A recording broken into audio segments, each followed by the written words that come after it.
The training hall smelled like sweat and metal, stood in the back row with 30 other students. She was the only human in the room. At 17 years old, she was also the youngest. Master walked between the rows of students. He was standing nearly 8 feet tall. His skin was covered in scales that looked like black glass. When he moved, the scales caught the light and shimmered. His eyes were yellow with thin black slits, like a snake. He had been teaching combat at the Galactic Integration Academy for 200 years. The academy floated in space on Nexus Station. It was where young members of different species came to learn useful skills. The Empire had thousands of species under its rule. Humans had joined only 40 years ago and they were not respected. Most aliens saw humans as weak, slow, and short-lived. Good for cleaning. Good for simple repairs. Not good for much else. Had heard the jokes her whole life. She had learned to ignore them. Her grandfather had taught her that words only hurt if you let them. He had also taught her many other things. Today, announced, we study the killing forms. He moved to the center of the room. The students formed a circle around him, found a spot where she could see clearly. Began to move. His body flowed through a series of strikes, blocks, and kicks. It was beautiful and deadly. Each movement connected to the next like water flowing downhill. The other students watched with wide eyes and open mouths. Watched too, but she saw something different. When finished, he stood still in the center of the circle. Who can tell me what they observed? Silence, no one wanted to speak first. Come now, said. His voice was soft, but there was danger underneath. Surely someone learned something. Raised her hand. His yellow eyes found her. His thin lips curved into something that was not quite a smile. The human, how unexpected, speak. Your weight transfer is inefficient, said. Her voice was steady. When you pivot on the third movement, you lose power. Your center shifts too far forward. A faster opponent could use that moment to strike. The training hall went completely silent. 30 students stopped breathing. Even the air recyclers seemed to pause. Stared at her. His scales shifted color slightly, becoming darker. This was a sign of anger in.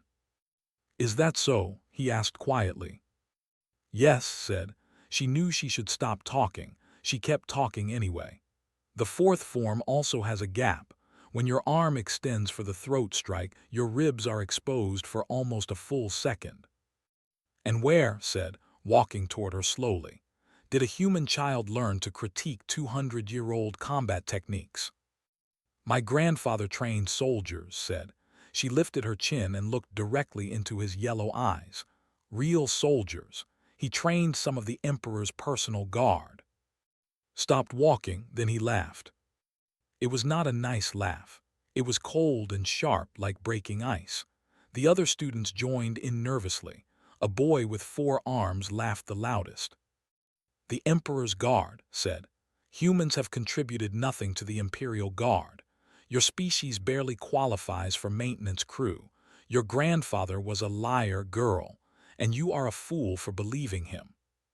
He crossed the remaining distance in 3 quick steps. His hand moved faster than could follow. The slap caught her across the face and sent her spinning to the ground. She hit the floor hard. Pain exploded through her cheek and jaw. She tasted blood where her teeth had cut the inside of her mouth. The other students stepped back. Some looked away. A few smiled. Stood over her. Know your place, human. Your kind exists to serve, not to teach. Get up, return to your position, and never speak such lies in my presence again. Pushed herself up slowly. Her face throbbed. Her vision blurred with tears that she refused to let fall. She got to her feet and walked back to her spot in the formation. She did not apologize. She did not look down. She looked straight ahead at a point on the far wall, and she kept looking at it for the rest of the class. When training ended, the other students filed out quickly. None of them looked at her. None of them spoke to her, walked to the cleaning station and washed the blood from her mouth. In the mirror, she could see the mark on her face. It was already turning purple. A girl with silver skin stopped beside her. Her name was Vila, and she had never been cruel too. She had also never been kind. "You should not have said those things," Vila said softly. "Is respected, powerful. He will make your life very difficult now." "I know," said. "Then why did you speak?" Touched her bruised face gently. "Because it was true. Everything I said was true. His technique does have those weaknesses. My grandfather did train soldiers, and some of them did serve the emperor." Vila looked at her with something like pity. Truth does not matter when you have no power. A small creature telling a large creature that it is wrong only makes the large creature angry. It does not make the large creature listen. "Maybe," said, "but my grandfather also taught me something else." "What?" Turned away from the mirror. She picked up her training bag and walked toward the door. At the entrance, she stopped and looked back at Vila. "He taught me that the ones who stay silent get forgotten. The ones who speak up get remembered, even if they get knocked down first." She walked out of the training hall and into the corridor. Her face hurt. Her pride hurt worse. Tomorrow she would return, would try to break her again. He would probably succeed. But she would come back the day after that, and the day after that. Was human. Humans were not the strongest. They were not the fastest. They did not live the longest. But they had one gift that the galaxy had not yet learned to respect. They did not stay down. She walked through the station toward the lower sectors, where her mother waited in their small apartment.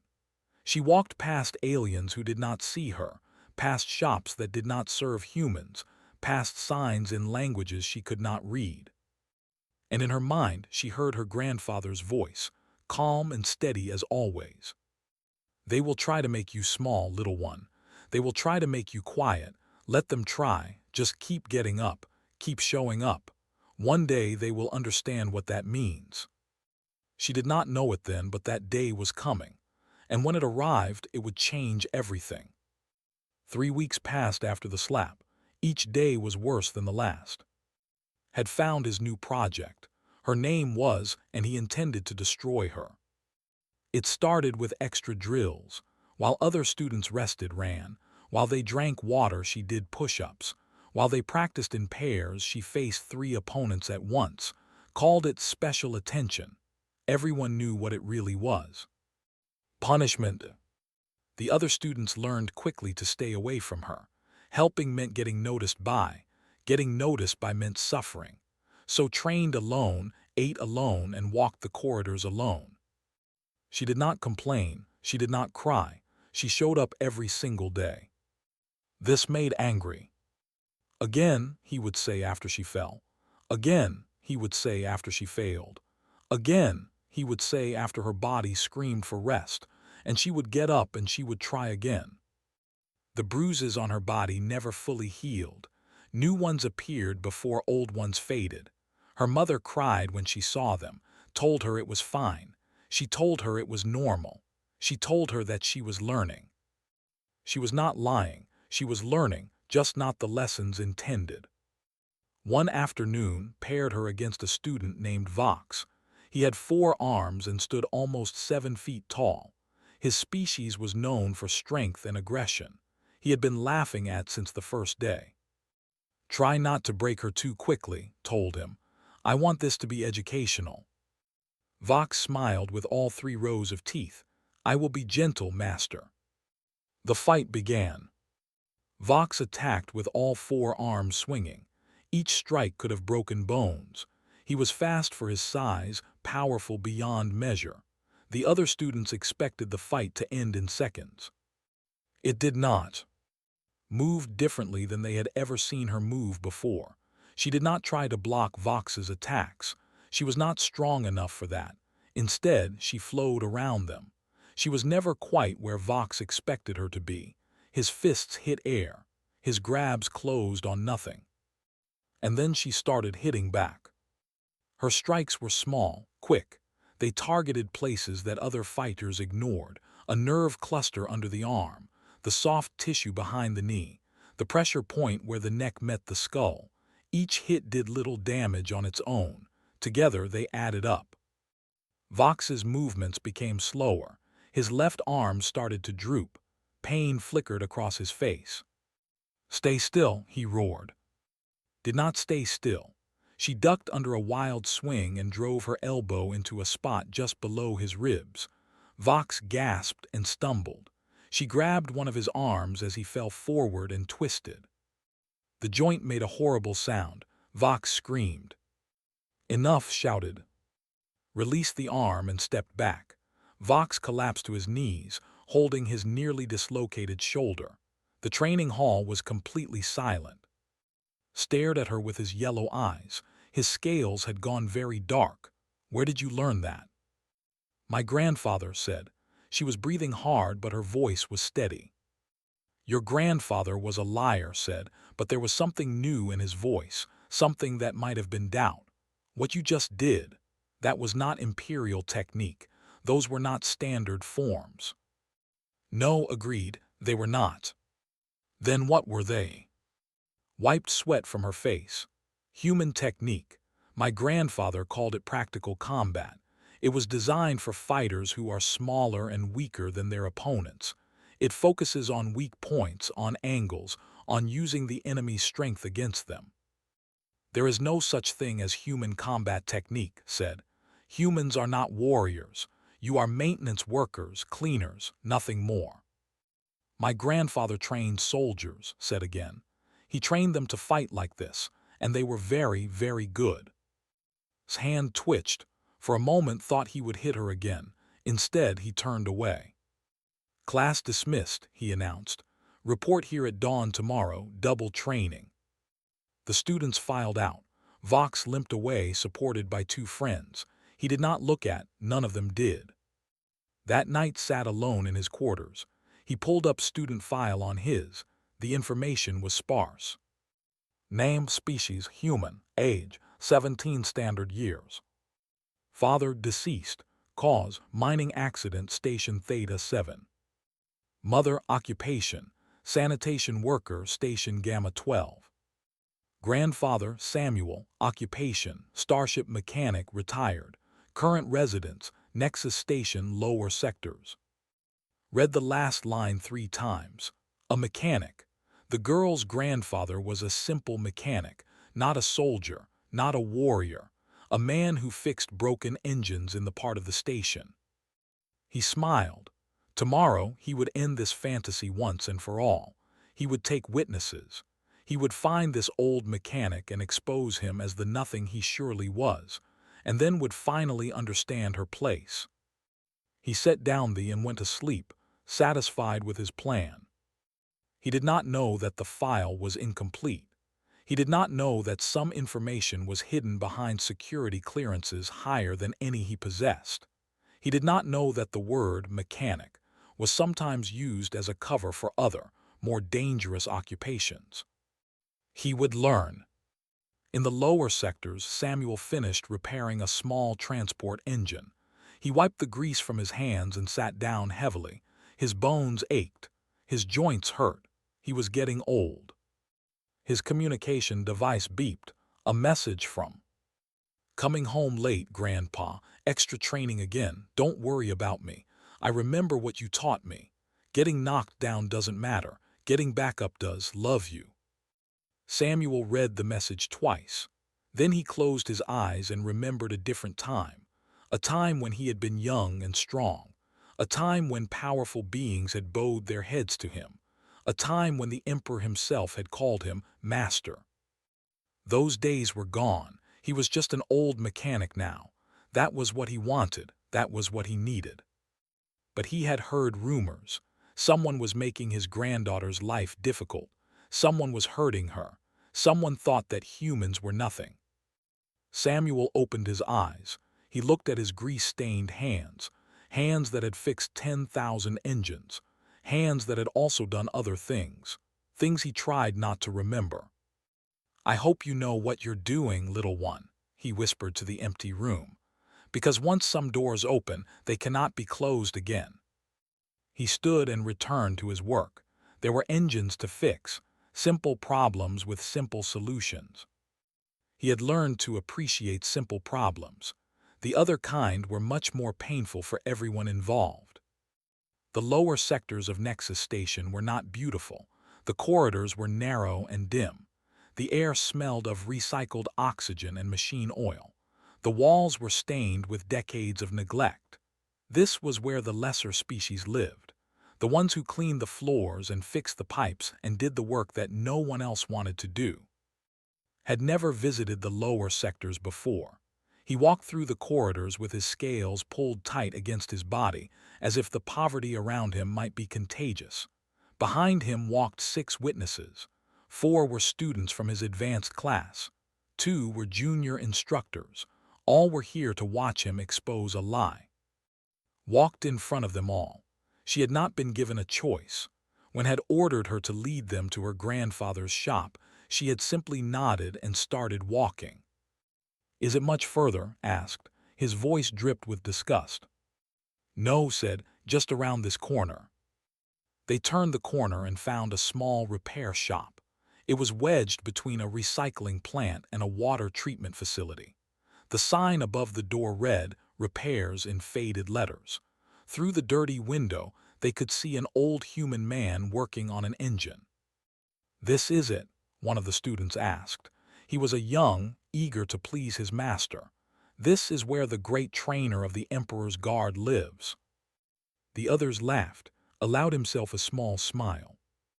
"Let us meet this legend," he said, and pushed open the door. The shop was small and cluttered. Engine parts covered every surface.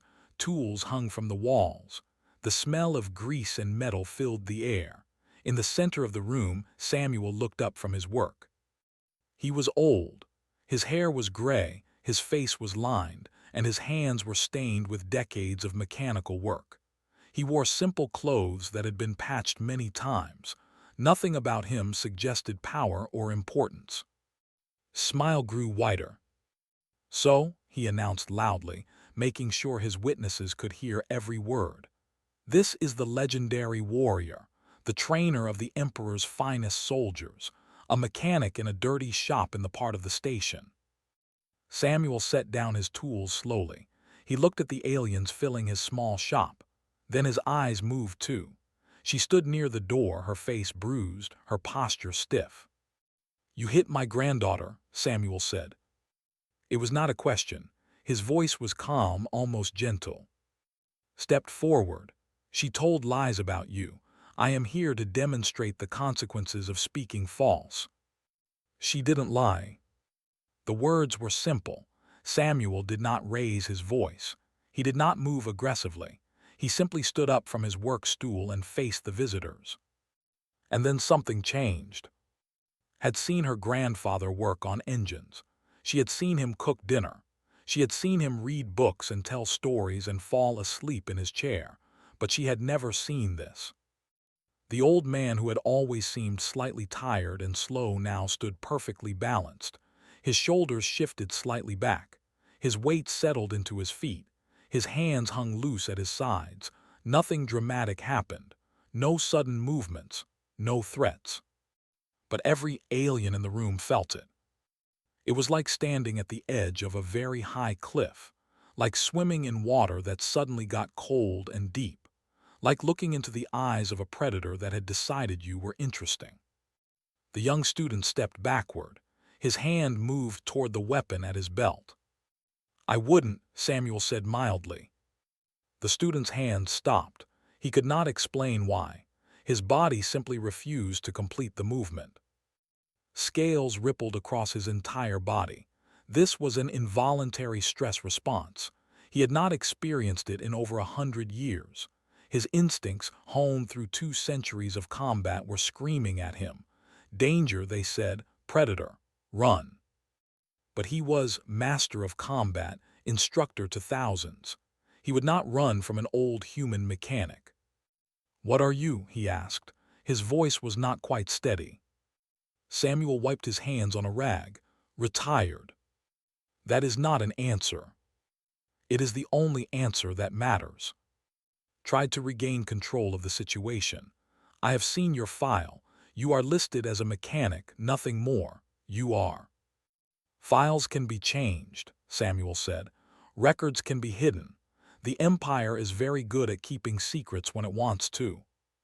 He took one step forward, just one step, but 3 of the witnesses stumbled backward as if pushed. 40 years ago, humans joined the Empire. We had nothing to offer. We were weak, slow, short-lived. The other species laughed at us. They thought we would always be servants, cleaners, mechanics. His eyes never left his face. They were wrong. We had something to offer, something valuable. We had learned to fight in ways that the galaxy had never seen. We had evolved on a death world, master. A planet filled with predators and poisons and endless competition. We learned to survive by being clever, by being adaptable, by never giving up no matter how badly the odds were against us. Humans are not warriors, said, but his voice lacked conviction. Humans are the most dangerous warriors in the galaxy, Samuel replied. We just don't look like it. That's the point. The ones who underestimate us usually don't get a second chance. He gestured at the crowded shop around him. I came here to retire, to fix engines, to live a quiet life with my granddaughter. I did not want to be found. I did not want to be remembered, but you came here anyway. You hit my granddaughter. You called her a liar. You tried to break her spirit because she told you the truth. Watched her grandfather speak. This was not the old man who made her breakfast and told her stories about the stars. This was someone else entirely. Someone she had only seen hints of before, in quiet moments, in the way he moved when he thought no one was watching. "What do you want from me?" asked. For the first time in a very long time, he felt something he had almost forgotten. Fear. Samuel looked at him for a long moment. Then he turned back to his workbench and picked up his tools. "I want you to leave," he said. "I want you to go back to your academy and think about what you saw here today. I want you to remember that not everything is as it appears, and I want you to stop hitting my granddaughter." Should have left. Every instinct told him to leave, but his pride refused. "I will not be dismissed by a mechanic," he said. Samuel sighed. It was a tired sound full of regret. "I really was hoping you would just leave," he said softly. "I really was." And then his communication screen flickered to life with an emergency broadcast, and everything changed. The emergency broadcast filled the small shop with red light and a harsh alarm sound. Everyone turned to look at the screen on the wall.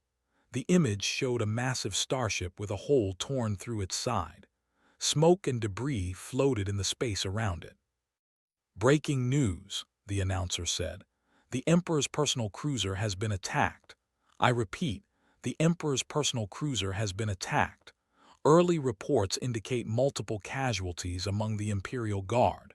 The Emperor himself has survived but is in secure isolation. More details as they become available." The screen showed a list of the fallen guards. Names scrolled past in formal Imperial script. Some belonged to species that lived for thousands of years. They had died protecting their Emperor. Samuel watched the names. His hands, which had been so steady moments ago, began to shake. His face went pale. When one particular name appeared, he closed his eyes and whispered something too quiet to hear. "X," he said then louder. "That boy made me promise I would dance at his joining ceremony. He was going to bond with his partner next month. He showed me images of the rings he had made." The old mechanic pressed his hand against the screen, touching the name as if he could reach through it. "He was the best student I ever trained. He worked harder than anyone. He never complained, he never quit, and now he's gone." It made a sound. He looked down at it automatically. His face went from pale to white. "Ghost Protocol," he read aloud. His voice cracked on the words. "The Human Ghost Protocol. Classification level, Black. Access restricted to Emperor and High Council only." He looked up at Samuel with new eyes. "The Ghost Protocol was real," he said slowly. "I thought it was a myth, a story told to new instructors to keep us humble. 6 warriors with no backgrounds, no histories, no records. They appeared 35 years ago and became the deadliest members of the Emperor's Guard. No one knew where they came from. No one knew how they learned to fight. And now you are telling me that it was humans, Samuel finished. We trained them. I trained them. 6 volunteers from species all across the empire. They came to me as children. They left as something else entirely. He moved to the back wall of his shop. His hands found a hidden panel that had never noticed. It slid open to reveal a space behind it. Inside were weapons, armor, and equipment that did not look like anything a simple mechanic should own. When humans had nothing else to offer, Samuel continued, pulling items from the hidden space, we offered knowledge. We taught the Emperor's best warriors how to fight like humans, how to be clever instead of strong, how to find weakness in any opponent, how to survive when survival seemed impossible. He strapped on a holster with a plasma pistol. The weapon was old but perfectly maintained. It looked like it had been waiting for this moment. We asked for nothing in return except the chance to prove ourselves, and for 40 years we have been proving ourselves, in the shadows, in the silence, in ways that the galaxy never sees. Stared at her grandfather. All her life she had known he was special. She had felt it in the way he moved, in the things he taught her, in the quiet confidence behind his eyes. But this was beyond anything she had imagined. You trained the Emperor's guard, she said softly. You really did. I did more than train them, Samuel said. He picked up a small device and attached it to his wrist. I raised them. They were my students, yes, but they were also my family. X used to make me tea when I was tired. Myra would bring me flowers from the station garden. Once carried me for 3 miles when I broke my leg during training. His voice caught. They were everything I taught them to be. Strong, clever, loyal, and now someone has killed them. Someone has murdered my children. Finally understood what he was seeing. The old mechanic was not just revealing himself. He was preparing for war. You're going after whoever did this, said. Yes. That's insane. You're old. You're one human. The attackers were sophisticated enough to hit the Emperor's own cruiser. You cannot possibly. I trained warriors who could kill anyone in this room before you could blink, Samuel said calmly. I did not teach them anything I could not do myself. He finished his preparations and turned to face the room. The transformation was complete. He was no longer an old mechanic. He was something ancient and dangerous, something that the galaxy had forgotten to fear. I am leaving now, he said. I am going to find out who killed my students, and then I am going to teach them what humans really are. Stepped forward, I'm coming with you. No. Grandpa. No, his voice was firm but gentle. You are not ready. What I am about to do is not training, it is not practice. People will die, many people. I will not risk you in that. You trained me for this. I trained you to survive, to protect yourself, not to hunt killers across the galaxy. He touched her bruised face softly. Stay here. Continue your training, become strong. And when you are ready, truly ready, I will teach you the rest. Wanted to argue, she wanted to insist, but she saw something in her grandfather's eyes that stopped her. This was not the time. This was not her fight, not yet. Promise me you'll come back, she said. I promise to try. It was not the answer she wanted, but she knew it was the only honest answer he could give. Watched this exchange in silence. His entire understanding of the universe had shifted in the past few minutes. Everything he believed about humans, about strength, about power, all of it was wrong. He made a decision. I would request to accompany you, he said. Samuel turned to look at him. You, the master who hit my granddaughter, who called her a liar, who tried to break her spirit. Yes, his voice was steady now. I was wrong, I see that now. I have spent 200 years teaching combat and I understand nothing. You have shown me that in 5 minutes. Let me learn more. Let me help you find the ones who did this. Samuel studied him for a long moment. The room was completely silent. He said finally, what do you think? Everyone looked at her. The girl who had been slapped, the girl who had been humiliated, the girl who had every reason to want revenge. She thought about it carefully. She remembered every cruel word, every extra drill, every bruise. She remembered the laughter of her classmates. She remembered the loneliness. Then she thought about what her grandfather had taught her. "He's good," she said finally. "He's proud and cruel, but he's skilled, and he's willing to learn. That matters more than what he did before." Samuel almost smiled. "That is the answer I hoped you would give." He reached into his hidden compartment and pulled out a second weapon. He tossed it to who caught it reflexively. "Keep up," Samuel said. "Don't slow me down, and master." "Yes. If you ever touch my granddaughter again, I will show you exactly how her fighting technique works, from the inside out. Are we clear?" Looked at the weapon in his hands. Then he looked at the old human who had turned his world upside down. "We are clear," he said. Samuel nodded once. "Then let's go hunting." Samuel moved toward the door of his shop.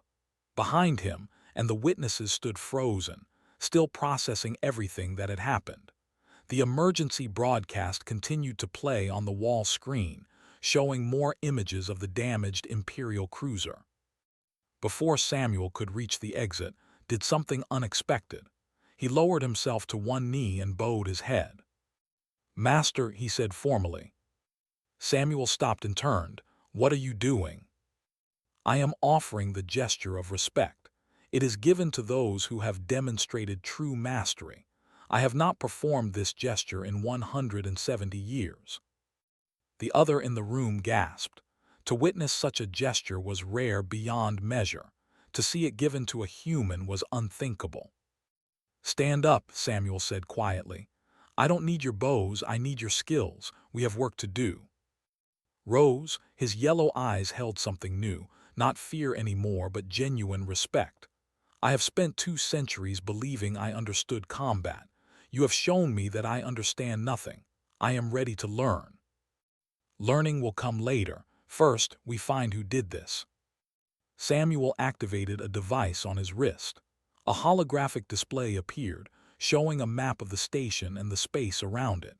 Red dots marked various locations. "The attack on the Emperor's cruiser was not random," he explained. "It required inside knowledge. Someone knew the flight path, the security codes, the timing. This was planned by people with high-level access." "You think there are traitors in the Imperial Council?" one of the junior instructors asked. "I think there are traitors everywhere. The question is finding them before they disappear." Watched her grandfather work. He moved through data streams and communication logs with the ease of long practice. This was not the slow, careful mechanic she knew. This was someone who had been doing this kind of work for decades. "Grandpa," she said, "how did you end up here? How did you go from training the Emperor's Guard to fixing engines in the lower sectors?" Samuel paused his work. He looked at her with eyes that held years of memories. 40 years ago, when I was young and foolish, I believed I could change the galaxy. I trained warriors and sent them out to protect the innocent. I thought that was enough. I thought that if I made them strong enough, clever enough, they would make everything better." He turned back to his display. "I was wrong. Power does not change the galaxy. Politics does. Money does. The ones with the biggest ships and the oldest bloodlines, they decide what happens. My warriors could protect the Emperor, but they could not change the systems that make the galaxy unfair." "So you quit?" "No, I got tired. And then I got old. And then your grandmother died and your father died, and I realized that I had spent my whole life fighting battles while the people I loved slipped away. So I stopped. I came here. I became a mechanic. I tried to be a good grandfather instead of a good warrior." He closed the holographic display. "But some things cannot stay buried. Some responsibilities do not end just because we want them to. My students are dead. The ones who killed them will pay. And then maybe I can rest again." Stepped forward. I have contacts in the Imperial Intelligence Division. If there were traitors involved, I may be able to find traces of their communications. Good, use them. What will you do? Samuel smiled. It was not a pleasant expression. The attackers used advanced weaponry, military grade. That kind of equipment leaves trails. Manufacturing records, shipping documents, maintenance logs. I know people who track such things. Old friends from old times. He looked at. Stay here, he said again. Protect the shop. If anyone comes looking for me, you know nothing. I am just your old grandfather who fixes engines. And if they don't believe me? Samuel reached into his pocket and pulled out a small metal disc. He pressed it into her hand. If things get dangerous, activate this. Help will come. Looked at the disc. It was plain and unmarked, but it felt heavy with importance. What kind of help? The kind that asks questions later. Use it only if you have no other choice. He gathered his equipment and walked to the door, followed, along with one of the junior instructors who had volunteered to help. The others stayed behind, still too shocked to move. At the threshold, Samuel paused. He turned back one last time. Remember what I taught you. Getting knocked down doesn't matter. Getting back up does. More than that, his eyes were serious. Remember why humans matter, not because we are strong, not because we are fast, not because we live long lives. We matter because we refuse to accept the way things are. We see a problem and we fix it. We see injustice and we fight it. We see someone hurting and we help them. He gestured at the lower sectors around them. Look at where we live. Look at how they treat us. A weaker species would have given up by now. They would have accepted their place at the bottom, but humans don't accept. We adapt. We endure.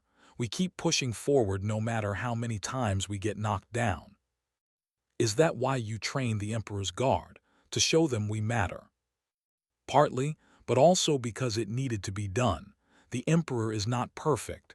The Empire is not just, but there are worse alternatives, much worse. My students protected against those alternatives. They kept the galaxy from falling into chaos. He stepped through the doorway. Now someone has killed them, and the ones responsible are about to learn why that was a very bad idea. He was gone.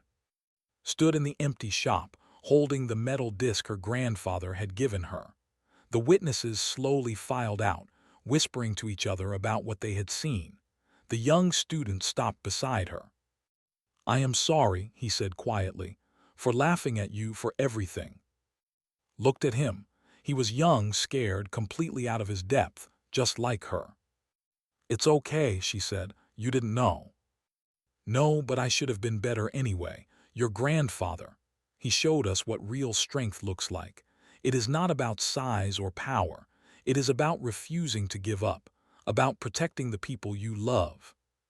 He bowed his head, not the formal gesture, but something simpler and more honest. If you ever need help, I will try to be there. I owe you that much. Then he was gone too, leaving alone in her grandfather's shop. She walked to the workbench where he had been fixing an engine just hours ago. The tools were still laid out neatly. The engine parts were still waiting to be assembled. Everything looked the same as always. But nothing was the same. Her grandfather was a legend. Her people were warriors. And somewhere out there, very bad things were about to happen to very bad people. Picked up a wrench and looked at the half-finished engine. Her grandfather had asked her to protect the shop. That meant keeping it running. That meant finishing his work while he finished his. She started working on the engine. Her hands knew the movements without thinking. Her grandfather had taught her well, not just how to fight, but how to fix things, how to be useful, how to contribute. That was humanity's true gift, she realized. Not strength or speed or long lives. Contribution. The endless drive to make things better, to solve problems, to help others.